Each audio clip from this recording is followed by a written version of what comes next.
আপনারা দেখতে পাচ্ছেন আমি একদম অঙ্করভাট টেম্পেলের সামনেই আছি, জাস্ট 500 মিটার দূরে। 500 মিটার বলতে এই এলাকাটা অঙ্করভাট টেম্পেলের মধ্যেই পড়ে। আমি যে এই ঝিলের মাঝখানে দাঁড়িয়ে আছে না পাইছে, এই সোজা এই ঝিলটা চার ধার দিয়ে একদম ঝিলটা আছে, মাঝখানে তোমার অঙ্করভাট টেম্পেল। বন্ধুগণ আপনারা দেখতে পাচ্ছেন ওই সামনে অঙ্করভাট টেম্পেলের মেন এন্ট্রান্স, আর এই নদীটা বা ছোট্ট এটা ঝিল বলতে পারো, এই ঝিলটা পুরো কম্বোডিয়া টেম্পেলকে ঘিরে রেখেছে। দেখতে আপনাদেরকে বলেছিলাম এখানে একটা কালচারাল ফাংশান চলছে, 10 কান্ট্রি মোস্ট পার্টিসিপেট, তার মধ্যে Canada, Cambodia, UK, France, Australia, Japan, America, China, Singapore, Malaysia, Thailand আর হংকং। তো বস হয়ে গিয়েছে, এখানে রিনোভেশন কিছুই করে না এরা, তো এগুলো প্রায় কালো কালো হয়ে গেছে, ভেঙে পড়ে গিয়েছে, ভেতর থেকে পুরো তোমার হচ্ছে পাথর বেরিয়ে গিয়েছে। এটা সিমেন্ট, মাঝে মাঝে রিপেয়ারিং করেছে, দেখতে পাচ্ছ। তো অঙ্করভাট সম্পর্কে আপনাদের একটু হিস্ট্রি সম্পর্কে বলে দিই।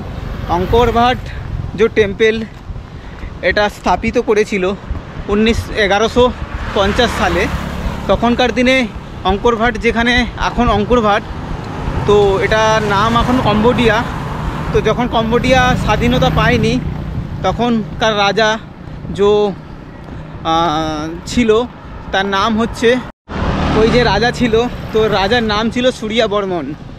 আপনারা নিশ্চয়ই যদি হিস্ট্রি পড়ে থাকেন তো আপনারা জানবেন যে সূর্যবর্মন তখনকার দিনে বাংলাদেশ বলো, ইন্ডিয়া বলো, তো বা তখন হচ্ছে মায়ানমার বলো বা কম্বোডিয়া বলো, তখনকার দিনে সূর্যবংশ যে নাম ছিল, ঠিক আছে, এ কাফি বড় একটা রাজা ছিল।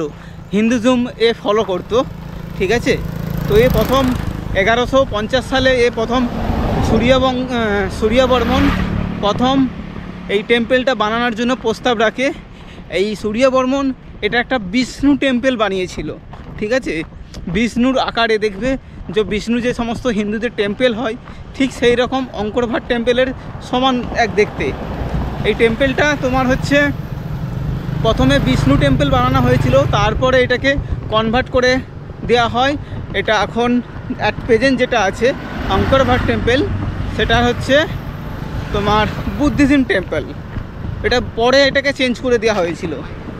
তো হিস্ট্রি যদি আরও বলা যায়, এটা তোমার হচ্ছে যখন খেমার রাজা, এটা আগে যখন নাম ছিল এটা খেমার, তো খেমার রাজা এটা বানিয়েছিল। তো যখন সূর্যবর্মন মারা গিয়েছিল, তারপরে এটা তোমার হচ্ছে করেছিল তোমার, তার যে পরবর্তী যে এসেছিল রাজা, সে এই টেম্পেলটাকে পুরো কার্যকারিত করেছিল। কারণ এই টেম্পেলটা তৈরি করতে না হলেও প্রায় 200 সাল লেগে গিয়েছিল করতে, ঠিক আছে। তো সূর্যবর্মন মারা যাওয়ার পরের যে রাজা এসেছিল, সে এটা কমপ্লিট করেছিল। আপনারা দেখতে পাচ্ছেন এই জঙ্গলের মধ্যে মোটামুটি যা যা জিনিস পাওয়া যায়, ঠিক আছে, এরা এখান থেকে সংগ্রহ করে এনে রাস্তার ধারে বেচাকেনা করে। তো আমি জানি না এটা কি জিনিস, বুঝতেই পারছি না। এগুলো তো কলা আছে, আর এটা হচ্ছে কিছু দানা আছে, তোমার মটর দানা বা হচ্ছে জানি না, বুঝতে পারছি না। এটা তেঁতুল আছে, আপনারা দেখতেই পাচ্ছেন তেঁতুল। এটা কুল আছে, আর এটা আমলকি আছে, দেখতেই পাচ্ছেন। আর এটা আমার হচ্ছে আমড়া হবে, একটা আমড়া হবে। এটা আম আছে, এটা বাতাবি। এই জিনিসটা তোমাদেরকে দেখিয়েছি, বুঝতে পারছি না এটা কি। আর এগুলো কি সব ফল আছে, আমি বুঝতেই নিজেও পারছি না। আর এগুলোকে আচার বানিয়ে রেখেছে, আর একটা জড়িবুটি কিছু একটা। তো খুবই ভালো, এখানে পুরো একদম ফ্রেশ জিনিস তোমরা পাবে। এই যে কলা দেখতে পাচ্ছ, একদম ফ্রেশ কলা পাবে, ঠিক আছে।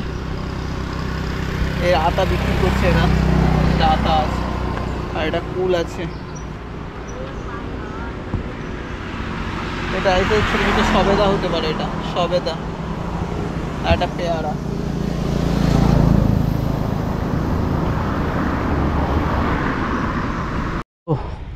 আপনারা দেখতে পাচ্ছেন আমি একদম অঙ্করভাট টেম্পেলের সামনেই আছি, জাস্ট 500 মিটার দূরে। 500 মিটার বলতে এই এলাকাটা অঙ্কর ভাট টেম্পলের মধ্যেই পড়ে। আমি যে এই ঝিলের মাঝখানে দাঁড়িয়ে আছে না পাইসে, এই সোজা এই ঝিলটা 4 ধার দিয়ে একদম ঝিলটা আছে, মাঝখানে তোমার অঙ্কর ভাট টেম্পল। ঠিক আছে, ওই সামনে দূর থেকে দেখা যাচ্ছে যে ব্রিজ, ওই ব্রিজটা ক্রস করতে হয়। আর ওদিকে কালো কালো যে ছোটো ছোটো বিল্ডিংগুলো দেখতে পাচ্ছ, বিল্ডিং না, এটা মন্দির টাইপের, তো ওটা হচ্ছে তোমার অঙ্কর ভাট টেম্পল এন্ট্রান্স গেট এটা। তো এই জায়গাটা দেখতে পাচ্ছ তোমরা। আর ওই ডান সাইড দিয়ে একটা রাস্তা চলে গিয়েছে, আর এই দিক দিয়ে সোজা চলে গেছে রাস্তা, বাট আগে থেকে রাইট সাইডে কোনো রাস্তা নেই। ঠিক আছে, আর এন্ট্রান্স গেট শুধুমাত্র ওটা, ওই সামনেটা এন্ট্রান্স গেট ওটা।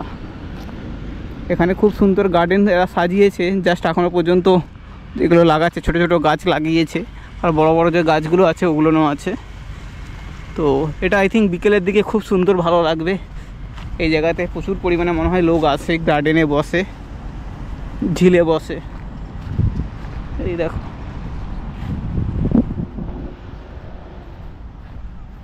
তো আপনারা দেখতেই পাচ্ছেন সামনে একদম অঙ্কর ভাট টেম্পলের এন্ট্রান্স গেট।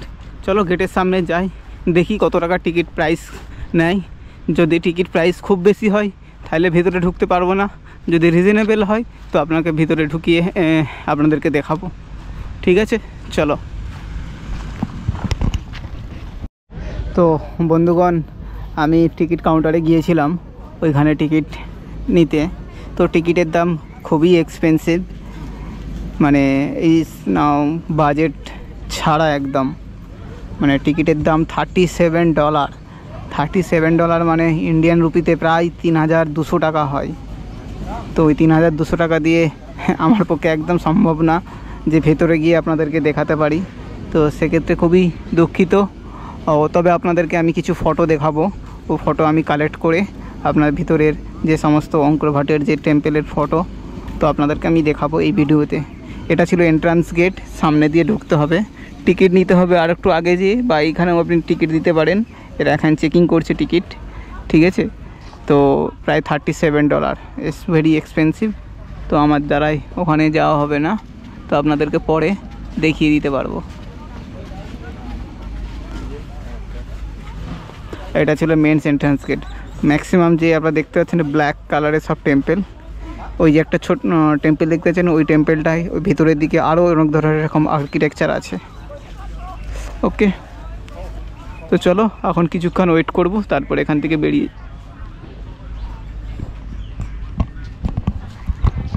তো আমি অনেকক্ষণ প্রায় বসে আছি এখানে অ্যাকচুয়ালি টেম্পলের ঢোকার জন্যে, কিন্তু এতটাই পরিমাণে এক্সপেন্সিভ টিকিটের দাম, তো আমার পক্ষে এফেক্ট করাই যাবে না। $37 মানে কম নাকি? তো ঠিক আছে, চলো এখান থেকে একটু বসি, একটু রেস্ট নিই, তারপর আধা ঘন্টা 1 ঘন্টার পর বেরিয়ে যাব। অনেকে বলেছে যে 5:30টার পর নাকি এটা এন্ট্রান্স ফি থাকে দেখার জন্যে সানসেট আর সানরাইজ। তো আমি অতক্ষণ বসবো কি না ভাবছো, দেখে তারপর আমি ভাবছি এটা কী করব। তো এখন তো মোটামুটি 12টা-1টা বাজে অনলি ফর। ঠিক আছে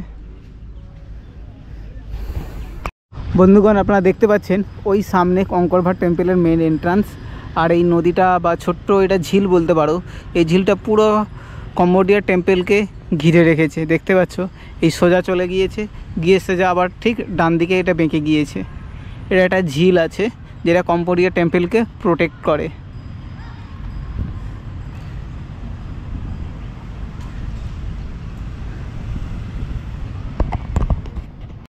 তো আমি প্রায় 2 ঘন্টা থেকে 3 ঘন্টার উপরে এই অঙ্কর ভাট যে টেম্পল আছে তার পাশেই বসেছিলাম। তো খুব সুন্দর জায়গা। তো বসে বসে মোটামুটি এদের এখানে কিছু একটা কালচার দেখছিলাম, যে এরা এখানে এই জলটাকে পবিত্র বলে মনে করে, যেহেতু এটা টেম্পল, বুদ্ধিস্ট টেম্পল, তো এই জল পবিত্র। এইখানে সবাই এসে মাছ ছেড়ে যায়, এই জলের মাথায় দেয়। ঠিক আছে, তো এখানে কিন্তু কাউকে আমি ফিশিং করতে দেখিনি, যে মাছ ধরছে কেউ।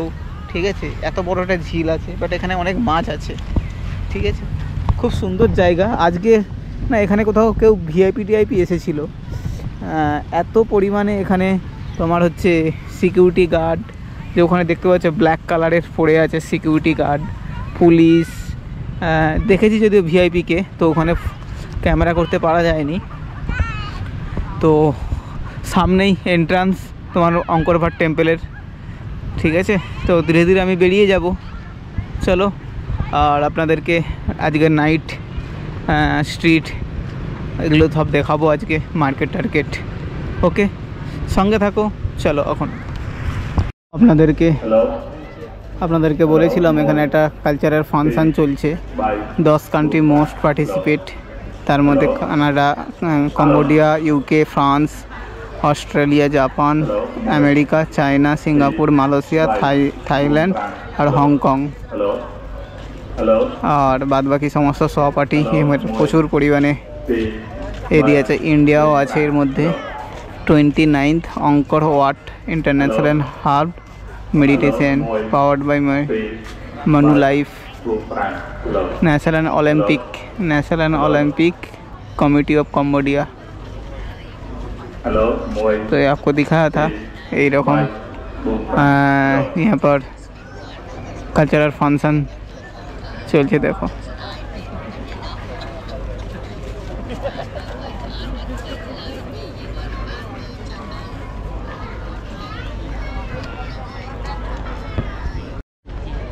তো আপনারা দেখতে পাচ্ছেন একদম মেইন গেটের সামনে আবার এসেছি। এখন সূর্যটা একদম পশ্চিমের দিকে অস্ত চলে যাচ্ছে, সেই সূর্যের আলোতে কম্বোডিয়ার যে মেন তোমার হচ্ছে অঙ্কর ভাটের মেন সৌন্দর্য এটা দেখা যায়। অ্যাকচুয়ালি এটা না, যদি এটা মেনটেন করতে খুব ভালো হতো, বাট পুরোটাই ব্ল্যাক লাগছে, ঠিক আছে। খুব সুন্দর। এখনও প্রচুর পরিমাণে ট্যুরিস্ট আসছে। প্রথমে যখন এসেছিলাম সকালে তখন ট্যুরিস্ট পাইনি, বাট এখন প্রচুর পরিমাণে ট্যুরিস্ট আসছে, আবার যাচ্ছে, ব্যাকে আসছে।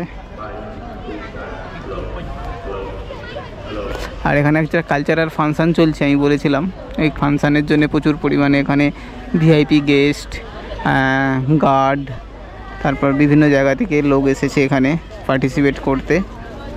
তো সেই জন্য একটু এখানে ক্রাউডটা বেশি লাগছে।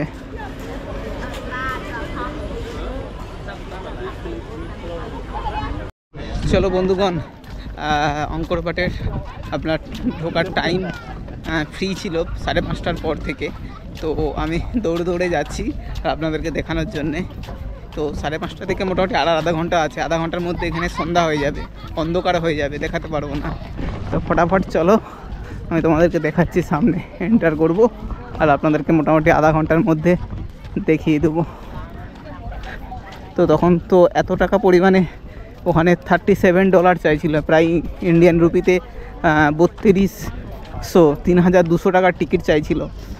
তো আমি ওয়েট করছিলাম 5:30 পর্যন্ত, যে আফটার 5:30 যখন ফ্রি হয়ে যাবে তখন আমি ঢুকবো ভেতরে। চলো, এখনও প্রচুর পরিমাণে ট্যুরিস্ট আছে, আপনাদেরকে ভেতরে গিয়ে দেখাই।